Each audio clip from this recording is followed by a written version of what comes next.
à trouver cette tasse en brocante qui me fait beaucoup penser au chat médiéval. Si t'en as déjà vu, peut-être que tu te demandes pourquoi ils sont aussi moches.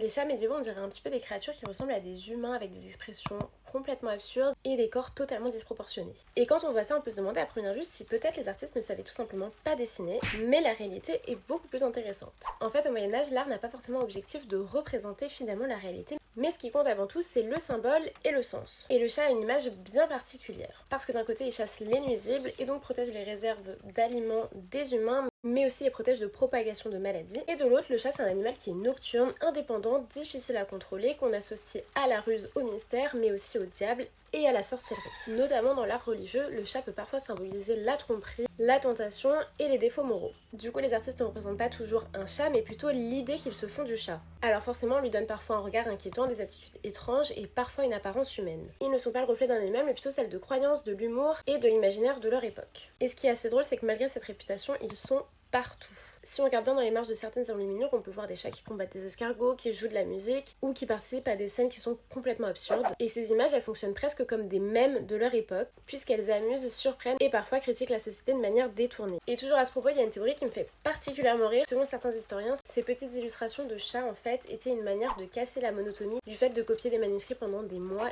et des mois. Dessiner un chat dans le coin d'une page, c'était un peu une manière de s'amuser discrètement. Un peu comme nous quand on était petits et qu'on dessinait dans la marge de notre copie. Au-delà de tout ça, il y a aussi une raison très concrète de leur apparence étrange. Beaucoup d'artistes travaillaient à partir de copies de manuscrits. Un illustrateur pouvait donc reproduire un chat venant d'un manuscrit beaucoup plus ancien, sans avoir l'original sous les yeux. Et puisque chaque copie était légèrement différente de la précédente, après des années, on pouvait se retrouver avec quelque chose de totalement méconnaissable. Et finalement, c'est peut-être ça ce qui les rend aussi fascinants aujourd'hui, parce que quand on regarde un chat médiéval, on ne regarde pas seulement une illustration drôle, mais plutôt la manière dont on les percevait au Moyen-Âge.